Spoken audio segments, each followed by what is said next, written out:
존경하는 63만 평택시민 여러분, 존경하는 유승영 의장님과 이관우 부의장님을 비롯한 선배 동료 의원 여러분, 정장선 시장님을 비롯한 공직자 여러분, 그리고 시민들이 알 권리를 위해 노력하시는 언론인 여러분, 안녕하십니까. 평택시의회 산업건설위원장 이기영입니다. 1995년 송탄시, 평택시, 평택군이 평택시로 통합되고 약 30년이라는 시간이 흘렀습니다. 그 사이 미군 기지가 이전하였고 삼성전자도 들어서고 있습니다. 평택 전역에서는 보도 국제 신도시를 비롯한 수많은 개발 사업 역시 추진 중입니다.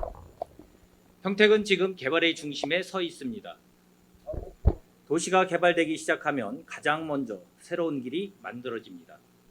그리고 그 길 위에 차선이 그려지고 이어서 도로와 보도, 가로수가 조성됩니다. 도시 정체성, 즉 도시의 얼굴은 바로 이곳 길에서부터 시작되는 것이지 여기부터 평택시입니다 라는 표지판으로 결정되는 것이 아닙니다. 저는 오늘 한 명의 의원이자 산업건설을 담당하는 산업건설위원회 위원장으로서 당장 내일이 아닌 몇십 년 후인 먼 미래를 위한 제언을 하고자 합니다. 다음 사진을 봐주시기 바랍니다. 여러분들은 이 두 사진의 차이점이 느껴지십니까? 이 두 사진은 실제로는 연속으로 이어지는 한 장소입니다. 그럼에도 두 사진에는 많은 차이가 있습니다. 중앙분리대의 종류부터 펜스와 자전거 도로의 유무, 보도블록의 모양과 색까지도 차이가 납니다. 심지어 띠녹지와 가로수가 조성된 형태까지도 다릅니다. 다음 사진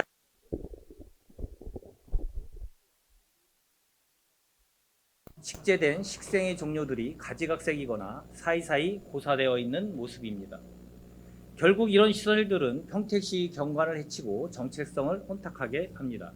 안전을 위해 필요한 시설들이므로 보안을 위하여 예산이 이중으로 집행되는 등의 악순환도 반복됩니다. 누군가는 이 문제들에 대해 다양한 이유를 말합니다. 담당 출장소와 부서가 달라서, 다른 기관에서 이관받은 시설이라서, 예산이 부족해서, 무단횡단과 주차 민원이 많아서, 시공된 지 오래되어서, 재료 수급이 어려워서, 하나같이 틀린 말이 없습니다. 그럼에도 방금 나열했던 이유들을 모으면 모든 이유는 하나로 귀결됩니다. 명확한 기준이 없기 때문입니다. 좀 더 구체적인 예를 들어보겠습니다. 국토교통부의 보도 설치 및 관리 지침은 보도 설치와 관련하여 안전성, 내구성, 조화성을 갖추라고만 되어 있지 구체적으로 어떤 재질과 색상, 규격 등에 대해서 규정하지는 않습니다. 설치 환경이 다양해 일률적 기준을 제시하기 어렵기 때문에 지자체의 특성에 맞게 기준을 정리하라는 의미입니다. 평택시에서 제작한 평택시 공공시설물 표준 디자인에는 보도 설치와 관련하여 간결한 패턴과 색채 사용, 미끄럽지 않고 투수율이 높은 제품 사용, 주변 환경과 잘 어울리는 무채색의 사용 등 국토교통부의 지침과 크게 다르지 않습니다. 그렇다면 담당 부서의 기준은 어떨까요? 2019년과 2022년 수립한 보도 설치에 관한 기준을 보면 도심지는 공공 디자인을 적용할 것, 특화거리는 자연석 경관을 조성하고 개발 완료된 도심지, 도시 외곽과 읍면 지역은 아스팔트와 콘크리트를 활용하라고 되어 있습니다. 그리고 가장 중요한 보도 설치 재질을 상황과 여건을 고려하여 선정토록 하고 있습니다.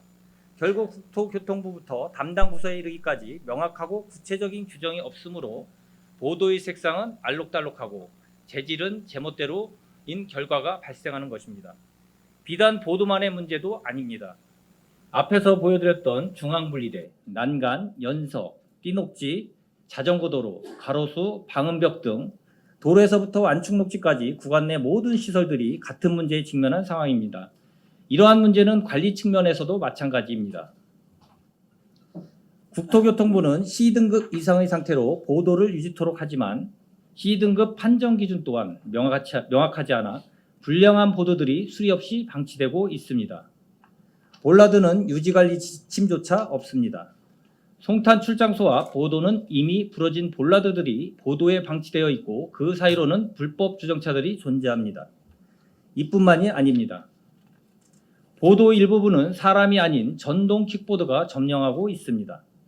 우리는 상위법이 없다는 핑계로 전동 킥보드 방치로 인한 보행자 부상 위험을 외면하고 있습니다. 이렇듯 시설들이 유지관리가 미흡한 이유 역시 유지관리 기준이 명확하지 않기 때문입니다. 저는 이러한 문제점들을 개선하기 위하여 다음 내용을 제안하고자 합니다.